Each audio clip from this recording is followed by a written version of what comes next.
Breaking news చూస్తున్నాం. Falcon scam పై ED case నమోదు చేసింది. ఎన్ఫోర్స్మెంట్ కేసు ఇన్ఫర్మేషన్ రిపోర్ట్ నమోదు చేసి దర్యాప్తు ఆరంభించింది. అధిక లాభాలు ఆశ చూపి సుమారు 1700 కోట్లు వసూలు చేసింది ఫాల్కన్ సంస్థ. అందులో 850 కోట్ల వరకు మోసం చేసినట్లు సైబరాబాద్ ఆర్థిక నేరాల విభాగం ఇప్పటికే గుర్తించింది. ఈ కేసులో 19 మందిపై కేసులు నమోదు చేసి 3 అరెస్ట్ చేశారు. ప్రధాన నిందితులైన Falcon Capital Ventures Private Limited MD Amardeep Kumar, chief operating officer Aryan Singh, CEO Yogender Singh Dubai పారిపోయినట్లు గుర్తించారు. సైబరాబాద్ పోలీసులు నమోదు చేసిన కేసుల్లోని వివరాల ఆధారంగా ఈడీ రంగంలోకి దిగింది.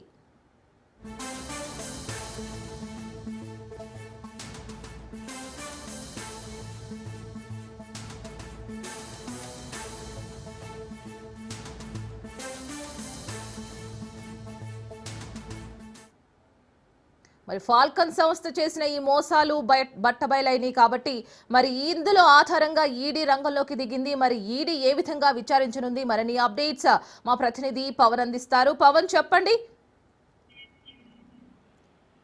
ఫాల్కన్ స్కామ్ పై ఈడీ కేసు కూడా నమోదు చేసింది. ముఖ్యంగా చూస్తే విదేశాలకు 1700 కోట్ల పెట్టుబడులు కూడా పూర్తిగా మళ్లించినట్టుగా సైబరాబాద్ సంబంధించిన పోలీసులు ఈడీకి కూడా ఫిర్యాదు చేశారు. ఈడీ ఫిర్యాదు చేయడంతో కేసు కూడా నమోదు చేశారు. అయితే ఇందులో చూస్తే మాత్రం ఫాల్కన్ కేసు ఇప్పటికే 3 అరెస్ట్ చేశారు. అంతేకాకుండా దుబాయ్ కి పారిపోయిన ఫాల్కన్ ఎండీ, సీఈఓ, విదేశాల్లో ఫాల్కన్ ఎండీ అమన్దీప్ పూర్తిగా జల్సాలు చేసినట్టుగా దీనికి సంబంధించి అధికారులు కూడా గుర్తించారు. మరోవైపు చూస్తే అనుదీప్ పైన కూడా ఇప్పటికే పోలీసులు లుకౌట్ నోటీస్ కూడా జారీ చేశారు. ఎందుకంటే ఇక్కడ ఫాల్కన్ సంబంధించి పూర్తిగా పెట్టుబడులు కూడా ఆ ప్రజల నుంచి కూడా 1700 కోట్లు కూడా వసూలు చేశారు. అందులో పూర్తిగా డబ్బులు విదేశీ కంపెనీలకు కూడా ట్రాన్స్ఫర్ చేశారు. అయితే దీనికి సంబంధించి మనీ లాండరింగ్ జరిగిందని చెప్పి కూడా సైబరాబాద్ సంబంధించిన పోలీసులు గుర్తించారు. దీంతో ఈడీ సంబంధించి రిఫర్ కూడా చేశారు. రిఫర్ చేసిన నేపథ్యంలో కేసు నమోదు చేశారు. నమోదు చేసి ఇందులో పూర్తిగా ఇంకా ఎవరెవరి పాత్ర ఉంది, ఇంకా ఇన్వెస్టిగేషన్ సంబంధించి చూస్తే మాత్రం ప్రధానంగా అనుదీప్ తో పాటు ఇంకా ఎవరెవరు ఇందులో ముఖ్యంగా ఉన్నారనే దానిపైన కూడా ఇప్పటికే ఇటు సైబరాబాద్ సంబంధించిన పోలీసులు కూడా ఇన్వెస్టిగేషన్ కూడా చేశారు. ఒక 3 కూడా అరెస్ట్ చేశారు.